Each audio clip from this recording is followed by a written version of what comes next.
करने का निर्णय लिया।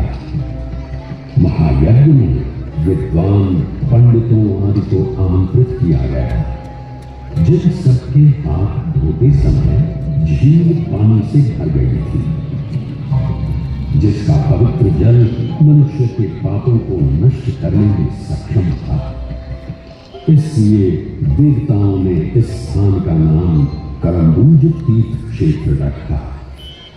ब्रह्मा जी की प्रार्थना से भगवान विष्णु प्रसन्न हुए और उनसे कहा, हे ब्रह्मदेव, मैं आपकी प्रार्थना से प्रसन्न हूं। आप अपनी इच्छा व्यक्त करें। मुझे बताएं कि आपको क्या वरदान चाहिए। हे स्वामी, हे सृष्टि के पालनहार, आप मुझे वरदान दें कि जो कोई मनुष्य श्रद्धापूर्ण आपकी पूजा अर्चना करेगा, उसका कोई अहित न होगा, एवं मोक्ष पाने हेतु जो कोई भी करम्बुज तीर्थ की यात्रा करेगा, आप उन्हें अपने श्याम रूप के दर्शन देकर उनका उद्धार करेंगे। तथास्तु। हे ब्रह्मदेव, मैं सदैव के लिए करम्बुज तीर्थ में निवास करूंगा, और जो कोई मनुष्य सच्चे श्रद्धा भाव से मेरी पूजा अर्चना करेगा, मेरा आशीर्वाद उस पर सदैव ही रहेगा। मूर्ति है जिसे आक्रमणकारियों ने नुकसान पहुंचाया था। मंदिर में 2 शिलालेख भी देखने को मिलते हैं। ऊपरी स्तर पर पत्थर पर 94 ईस्वी और 102 ईस्वी के शिलालेख अंकित हैं। तो वहीं मंदिर के प्रवेश द्वार पर एक और शिलालेख देखने को मिलता है, जिसमें 1762 ईस्वी में टिंटोई के ठाकुर द्वारा किए गए मरम्मत कार्य का विवरण मिलता है। इन 2 शिलालेखों से ये पता चलता है कि ये मंदिर मूल रूप से एक स्थानीय व्यापारी हलधर बलराम का था और भगवान कृष्ण या श्यामला जी की त्रिविक्रम छवि मूर्ति संभवतः नाथ में स्थापित की गई थी। वास्तुकला और मूर्तियों में अपनी कलात्मक सुंदरता के लिए मेरा ये प्रांगण पुरातत्वविदों और कला प्रेमियों के लिए सदैव ही पसंदीदा स्थान रहा है। ये पसंदीदा स्थान या अन्य धर्मों के प्रति उदार नीति हर मुगल बादशाह अपनाए, ये शायद संभव न हो सका। मुगल सेना का बहादुरी से सामना किया, परंतु वो जीत न पाए।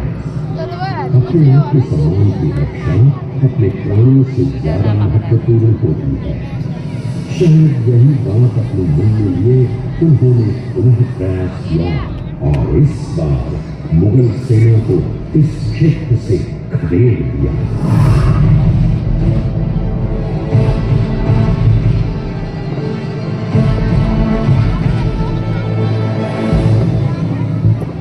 वर्तमान के खतरों को देखते हुए पुजारियों ने भगवान श्यामलाजी की मूर्ति को करम्बुज तालाब में छिपा दिया और यहाँ से पलायन कर गए। नीति हर मुगल बादशाह अपनाए, ये शायद संभव न हो सका। बादशाह औरंगजेब ने धार्मिक कट्टरता को बढ़ावा दिया और इसके परिणाम स्वरूप उसने अनेक मंदिरों को नष्ट कर दिया, जिसमें ये मंदिर भी उसकी क्रूरता का साक्षी बना।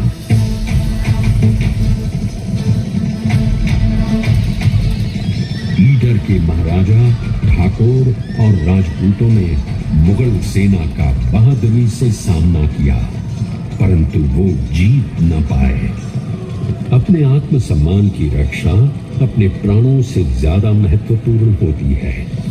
शायद यही बात अपने मन में लिए उन्होंने पुनः प्रयास किया और इस बार मुगल सेना को इस क्षेत्र से खदेड़ दिया। कहता है, छत के सामने वाले हिस्से में सपाट छत से निकले हुए छोटे छोटे गुंबद हैं। इस मंदिर के ऊपर सफेद रेशमी ध्वजा जी फहराया जाता है, जिसके कारण इसे धोड़ी ध्वजा वाला भी कहा जाता है। मंदिर में हाथी एक बहुत ही सामान्य प्रतीक है। इसकी बाहरी दीवारों पर अर्ध प्रचंड हाथियों की बड़ी आकृतियां प्रदर्शित हैं। मंदिर की इमारत के चारों ओर पत्थर में उकेरे गए हाथियों के सिर और अग्रभागों की देवी देवताओं की छवियां, भौगोलिक चित्र, विभिन्न प्रकार के फूल, जानवरों और परनालों की आकृतियां देखने को मिलती हैं। देवराज इंद्र, वरुण, अग्नि, वायु, कुबेर, शिव एवं गणेश के साथ साथ मां इंद्राणी, चंद्रिका, सरस्वती आदि देवी देवताओं की नक्काशी के रूप में भी आकृतियां सुसज्जित हैं। श्रीमद् भगवद गीता और पुराणों के दृश्यों को बड़ी ही रचनात्मक शैली में चित्रित किया गया है। एक द्वार स्थापित है, जिसके दोनों ओर विशाल हाथी देखे जा सकते हैं। हाथी द्वार सीधे मुख्य मंदिर की सीढ़ियों की ओर है। ये प्रवेश कक्ष की ओर ले जाता है। मंदिर के प्रांगण में गरुड़ की एक बहुत ही सुंदर मूर्ति है। ये वही मूर्ति है जिसे आक्रमणकारियों ने नुकसान हैं। ऊपरी स्तर पर पत्थर पर 94 ईस्वी और 102 ईस्वी के शिलालेख अंकित हैं। तो वहीं मंदिर के प्रवेश द्वार पर एक और शिलालेख देखने को मिलता है। ठाकुर द्वारा किए गए मरम्मत कार्य का विवरण मिलता है। इन दो शिलालेखों में अपनी कलात्मक सुंदरता के लिए मेरा ये प्रांगण पुरातत्वविदों और कला प्रेमियों के लिए सदैव ही पसंदीदा स्थान रहा है।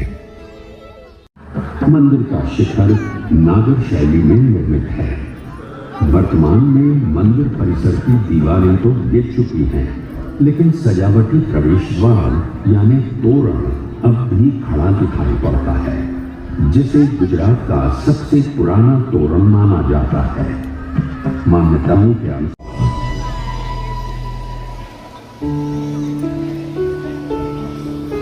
उन्हीं मंदिरों के निर्माण में मेश्वो नदी के तट पर हरिश्चंद्रनी चौरी मंदिर का विवरण भी मिलता है। 10वीं शताब्दी ईसा पूर्व में बने इस मंदिर की झोंकियां आज भी देखने को मिलती हैं। इस मंदिर में एक आयताकार गर्भगृह के सामने